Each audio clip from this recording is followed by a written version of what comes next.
Good evening. We're going to be talking about high traffic driving environments. If you don't know, I'm a state certified driving instructor. I teach teens and adults. And thank you for supporting me and a content creator. So let's go ahead and get into it. Pedestrians are very unpredictable. Downtown areas, downtown Chicago, downtown Detroit, downtown Los Angeles. Anytime you encounter pedestrians, you always want to err on the side of caution. You have to be careful. You have to cover the brake. You want to make direct eye contact with them. Make sure your blinkers on. If you're not sure, wave those pedestrians by and allow them to go ahead of you. Next, let's talk about vehicles abruptly entering a roadway. One of the biggest things I see in driving in heavy areas with adults and teens is that they hesitate, they panic, they see cars coming out of private driveways, and we do have the right of way. But a lot of times, adults and especially teens panic when they see cars and they stop and literally look at the car and then look at me. And I'm trying to tell them they're waiting for you. You have the right of way. It's okay to proceed with caution. So when you're out there learning how to drive, adults, teaching your sons and daughters how to drive, give them that reassurance that it's okay to be aware, but you don't want to slow down or literally stop and hold up the flow of the traffic, because what happens is you're communicating to the other driver, hey, they are waiting for me. I'm in the driveway. I'm at the bottom of the driveway. I have my blinker on. And what's going to happen? They're going to come out in front of you, and then you're going to have a collision. So you want to be extremely careful of those type of driving situations where you're being confused by a car in a driveway, because that sends the wrong message if you're very insecure or not sure of what to do. Next, let's talk about roadway users deciding to park on the side of the street. This is very worrisome and very troubling because people can't park, because a lot of locations just have stopped working on parking. So people are parked in the street, they're parked sideways, they're double parked. The one thing I try to do when I have my teens and adults out there is really work on those parking fundamentals. Go to a downtown Detroit, go to a downtown Chicago, go to a downtown LA, and you should be able to pull in or parallel park within 10 seconds. If you can line your car up, reverse at an angle, come in at that 45 and get in 10 seconds, you're getting a clap from me. And little do you know, other people are out there watching us park too. So parking still has a place. It does not need to be taken off the test. You have to know how to parallel park, stall park, angle park, and reverse in the driveway. And speaking of this, my son's now 22. So early on in his driving career, I would back up into the driveway, looking over my shoulder. Didn't have the backup camera, I cut it off. The best backup camera is what? Your two eyes. You have to be able to look and see what is going on. The backup camera is just a aid to help you. You really need to know how to master those skill sets. Drivers exiting from a parked area, people do not use blinkers. And as a result of people not using blinkers, you're going to have a car almost literally cut you off. We do have the right of way because we're on the road, and people who are parked need to turn on their blinker, need to look over their shoulder, and be very careful. Some of the most simplest things driving through a neighborhood, driving into downtown Chicago, downtown Detroit, you will get cut off and then thereby creating a accident. And we don't want those types of situations. So parents, uh, instructors, if you get a chance to get out there and get your students, get your clients in a downtown area, seize the moment. It's very overwhelming, but pick a 4 to 6 block radius. You're going to make 12 right hand turns, hand over hand in, hand over hand out. You're going to make 12 left hand turns coming up and yielding for oncoming traffic. Go up to the middle of the intersection. If you go too far, you won't be able to see the light. If you don't go far enough, you're going to make a really short, shallow turn, literally turning into cars getting ready to make the left hand turn. And that has happened to us a lot because students, adults, clients are scared to come up. So you really got to push yourself to get better, to actually prepare yourself for that type of turn. And it takes a lot of practice to get up into the intersection. Cars are coming at you, and you want to try to find intersections where they have protected left hand turns. A protected left hand turn has a turning arrow, it's going to blink yellow, proceed with caution. Then you'll get your green turning arrow. Oncoming traffic will stop.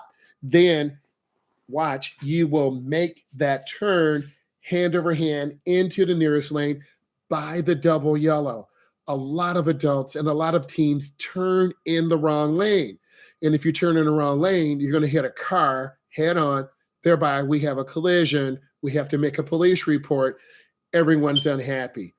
Don't put yourself in that situation.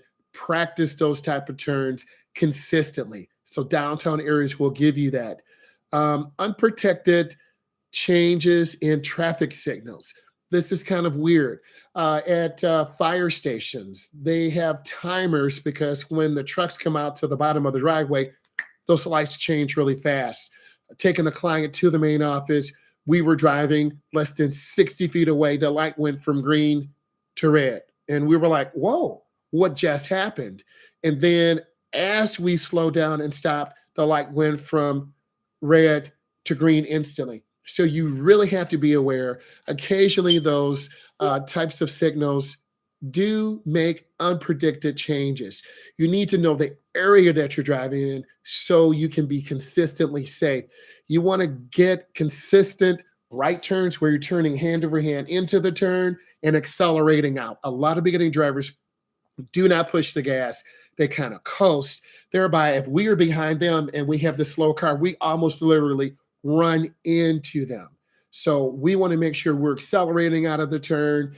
We have two mirrors in the driver's side car. A lot of you parents, older brothers or sisters, siblings, you won't.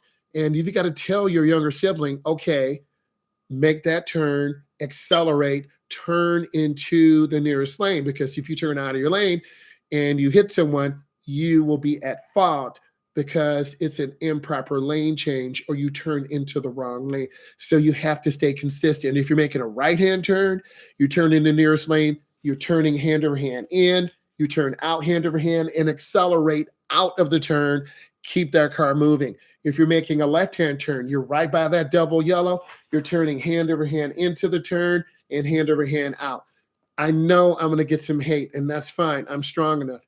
There are multiple ways to turn the wheel. I want to show you this. There's hand over hand into the turn and hand over hand out. We know there are airbags. This is a special application steering wheel for my 68 Camaro. That is a small tire car. And I use this as a teaching element. Now there's hand to hand where you're feeding the wheel. And yes, that can be safer, but I find that beginning drivers don't turn the wheel enough, and you're going to make a really wide turn or really short, shallow turn, and you're going to end up hitting the car. We want to be consistent. I want to give my students, my clients, confidence. I want to show them love. I want to be empathetic. If you are constantly on that wheel, not giving them the consistent love and support, they're going to start doubting themselves. They're going to start crying. They're going to start being frustrated. And I've seen that happen many, many times. Drivers attempting to change lanes without properly checking blind spots. Beginning drivers, adult drivers, older drivers who've been driving 30, 40, 50, 60 years. I know what to do. No, you don't know what to do. You just didn't use your blinker. You cut us off. Now my student, my adult, my teen is very nervous. They're looking at me like, did I do something wrong? No, you did not do anything wrong. You have to give yourself room. I call it good speed, good space, and a smile. You have to communicate with your driver to let them know the world around us is a very emotional, volatile place. And when you have good steering control, and I'm a really good fan of good steering control, you got to turn hand over hand in and accelerate out. and look where you're going. A lot of beginning drivers, what do? They look down. They look at the steering wheel. And if you see them looking down at the steering wheel, you have to instantly say, I need you to look up. They're almost scared to look where they're going. So if you're making a right turn, look in my eyes, you're turning your head and looking to the right, and you're turning the wheel. And then you turn out hand over hand. If you're making a left turn, you got to follow them here. You come up to the intersection, it's clear, you look and you turn hand over hand. And there's that beautiful 90-degree turn. I want nice 90-degree turns, not overturning. A lot of beginning drivers will overturn the wheel. They're scared, they're overwhelmed, and driving can make you very overwhelmed. So if your mom or dad or your instructor is laying into you, really making you nervous, mom, dad, I need to take a break, right? You have to tell them this because whoever's in the front seat is the co-pilot. Here's another pro tip. You need to listen to this. Whoever's in the front seat, if you're the driver, teen or adult, first-time driver, and your mom is in the front, if she says go right, you look, you go right. If dad or, her man on the side is in the back, you're going to be confused. So one co-pilot tells the driver what to do. Other tips: when you're driving, work on those proper fundamentals, making nice, crispy left-hand turns. You're turning hand over hand in, you're turning hand over hand out. What's up, gaming tech? Work on those turns. Look at my content. I do and will have a podcast coming. That's right. I'm going to go ahead and get the good equipment. I'm going to try to roll it out in December or January. If you want to be on the podcast, we can set you up Bluetooth. I really want some people who are supporting me, subscribing to me, former students. I would love to have you on my podcast show to know how you're doing, what happened, how are you improving? So I will be rolling that out. I'm in the process of ordering all the equipment, and you will hear from this within 30 days. So around Christmas time or a little bit after, I will be dedicating some time to having guests on the show, talking to some people in our community, other instructors who have other companies. I really think it's going to be valuable. So I'm really looking forward to this podcast show because I'm a social butterfly, right? But it's driving, it's going to be content creation, and then how to really get the best out of where you're going in your life. So driving is fundamental. Driving is a privilege, not a right. I need all of you to know this, okay? And it's super important. In inclement weather, you've got to go slower. Okay, if you go too fast and hit the brakes, you're going to slide to the left, you're going to slide to the right. You're literally going to slide off the road, go into a ditch. Here's a great story for you. I had an 87 IROC Z, 5-speed, picking up my mom in Detroit. Downshifted from 5th to 4th. I dropped the clutch too hard. The rear of the car slid out. I did a circle in the middle of 7 Mile Road. Scared me.